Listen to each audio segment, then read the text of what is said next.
Hello and welcome to Just One More Watch. Welcome today to what I think is a bit of a YouTube exclusive. There are a couple of brief owner reviews of the Dan Henry 1972, but I believe I'm the first YouTube watch reviewer to get their grubby mitts on one of these and give it the full treatment. Now this isn't the first Dan Henry that I've looked at on the channel. I reviewed their 1939 a few months back and I really quite liked it. Not exactly a dollar dazzler in terms of the specifications, it was quartz, it had mineral crystal and so on, but the devil very much was in the detail with this one, and I believe that applies to all of Dan Henry's lineup. I cannot think of another brand that is less than 3 years old and yet commands the respect that Dan Henry does almost universally within the watch community. And I would love to hear from you. Do you own a Dan Henry? Please tell me about your experience with their watches down in the comments section of the video below. I think that a lot of that respect comes from the man himself, Dan Henry, or as I like to call him, Dan Henry. He is an avid watch collector, collected about 1,500 different pieces, and started this company with the idea of bringing the look of a certain era, a certain time period, to the masses in a much more affordable and, let's be honest, much less risky format.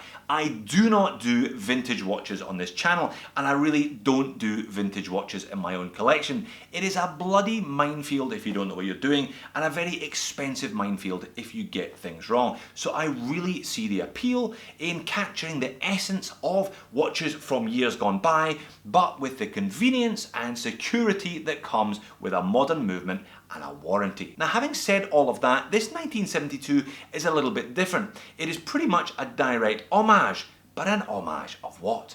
Let's flip the camera and find out, shall we? So, an homage to what? Well, before we get into that, let's get into the packaging. And Dan Henry, surely some of the most unorthodox packaging that I've encountered anyway. They all come in this kind of spiky plastic tube. Very unusual. Contained within is a slightly more conventional cloth watch roll. These are always a bonus, especially if you're traveling with watches. Always nice to have one or two of these in your personal arsenal. What else have we got here? 1 year warranty, I guess that is standard with quartz, and spare links. Now this one is sized up for my 7-inch wrist already. I guess that's about another inch worth of spare links, so you should be okay for an 8-inch wrist with one of these 1972s. And there is the watch. So an homage to what then? Well, this Dan Henry 1972 is pretty much a direct copy of the Orfina Porsche design chronograph from, you've guessed it, 1972. Now you can still buy these, there are plenty of them on the used market. Here's one that I found on Chrono24, and here's one that I found on eBay, both worth considerably more than the $350 asking price that Dan Henry requires for one of these. Now the black one is going to be the big seller, they assure me. That's why I was sent this one. Big thank you to Dan Henry for sending me this watch in for review. There is also a silver one available. Now the silver one, I think, with that blue chrono hand reminds me a lot of the Speedmaster Mark II. I guess as much as this is an Orfina Porsche design homage, it's kind of cushion case chrono. There were a bunch of these styles of chronos around that late 1960s, early 1970s period. So let's start with dimensions and specifications then. 41 millimeters in diameter, just about 12.5mm thick, lug tip to lug tip of 48.5 millimeters. Now 20mm lug width, however, there, as you can see, the kind of bracelet flares out to meet this. I suspect most people will be keeping this one on the bracelet. Sized up for my 7-inch wrist, this one weighs in at 145 grams, so there is a decent amount of weight to it. All stainless steel construction, this one is coated. As noted, there is a plain stainless steel one, but this one has an all black coating on it. So you've got a stainless steel case. All the pushes are stainless steel and the bracelet stainless steel. Solid links, just push pins, and we have a DH branded clasp, and it's a proper scissor clasp as you would expect at $350 US. Now the movement featured in this watch is a Japanese made Miyota quartz movement. It is an OS80 8-hander. Yes, you heard me right, this watch has 8 hands. Clearly we have an hour hand and a minute hand there. We've got a ticking second subdial at the 6 o'clock, which also doubles up as a 1/10 of a second indicator when the chrono's in operation. We have the bright red chrono hand pointing currently at the 12. We've got a 60-minute chrono subdial up there at the 12, as well as a 12-hour chrono subdial over at the 9 o'clock. And you see that cheeky little arrowhead pointing down just after 6? That is an alarm. There's a bit of a clue there on the dial. It says alarm chronograph. Pretty self-explanatory there. The 8th hand is an alarm on-off indicator down there at the 7:30. Very, very unusual. I haven't come across this movement before. It is very interesting in operation. As far as the chrono goes, pretty standard. One push of the top pusher. You get a satisfying little beep though, which you don't get normally from a quartz chronograph, and you certainly don't get from an automatic chronograph. As you can see, the second subdial spinning around there at the 6 o'clock. Second hand ticking away, currently just heading towards the 3. If you let this chronograph spin for a certain duration of time, I guess to save battery, the sub-second indicator down at the 6 ceases to function, just leaving that red hand ticking away. When it eventually gets to 1 minute, there we are, it stops at 30. When it eventually gets to 1 minute, that ticks over at the 12. When we get to the hour, that'll tick over at the 9, etc, etc. Pretty much a standard chrono in operation there. One push again to stop, that satisfying beep returns, and one push to reset. Rather unexpectedly, this watch has a screw down crown. I say rather unexpected because it only has 50 meters of water resistance. I will talk about that a little later on. The crown pops, nothing happens. One more pull of the crown and we're into a dual set function for the alarm and the date.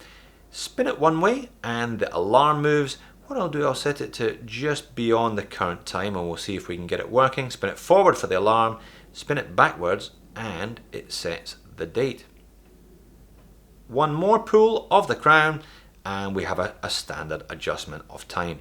When you push the crown back in, the second hand starts ticking away down there at the 6. So what about this alarm then? Certainly one of the Dan Henry 1972's more novel features. Well, as you can hopefully see there, the little arrow hand, the alarm hand, is pointing to 11. Current time is about 6 minutes to. To set the alarm though, to engage it, you have to pull out that little pusher. There you go, as you can see. Pull it out and that last little hand, the 8th hand there, heads to 1 rather than 0. The alarm is now set for 11 PM. So talk amongst yourselves for a while.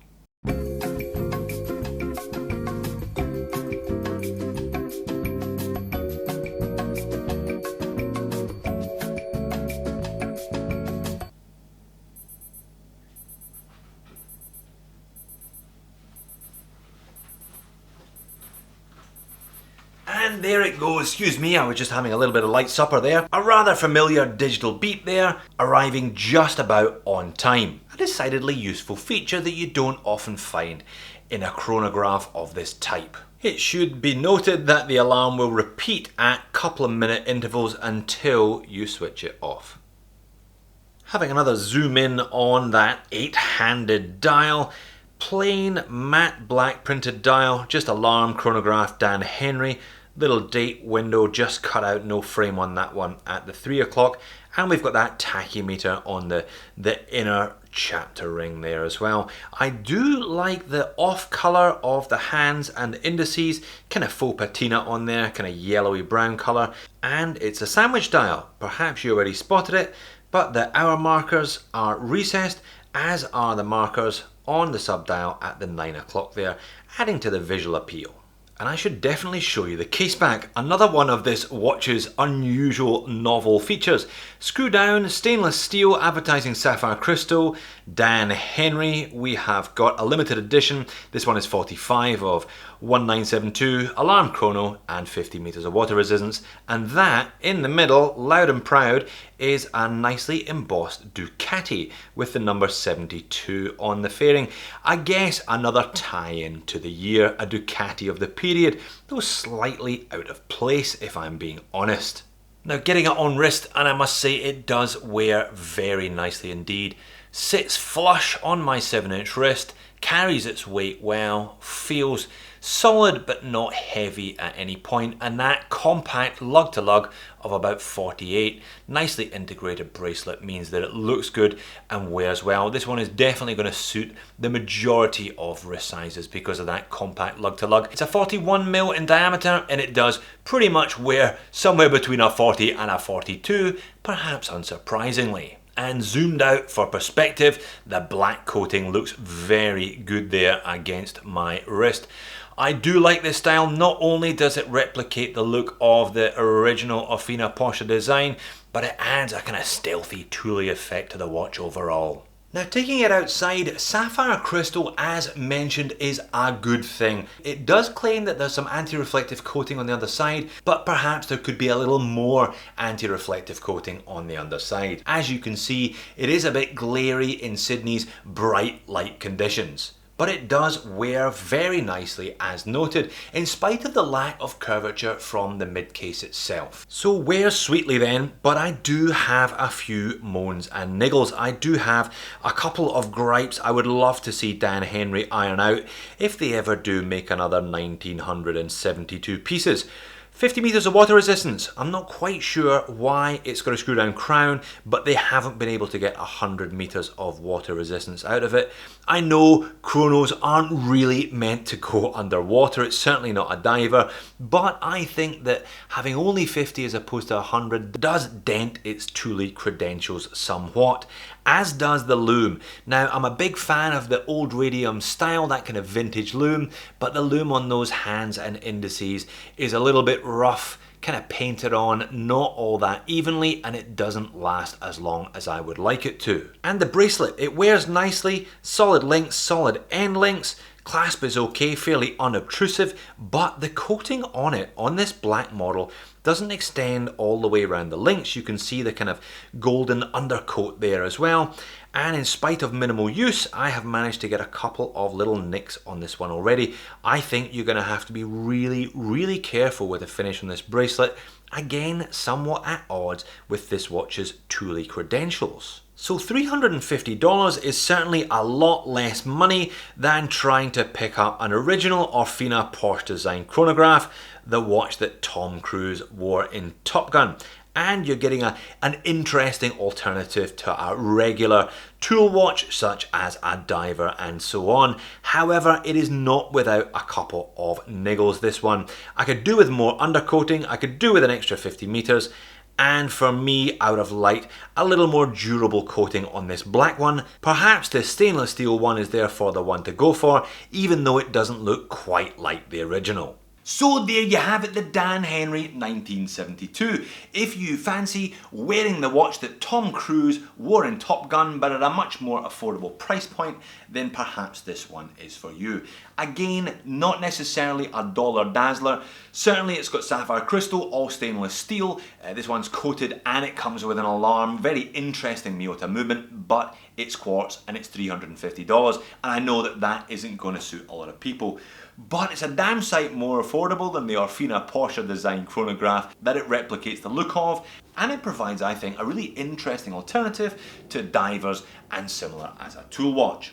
Thanks for watching, see you in the next one.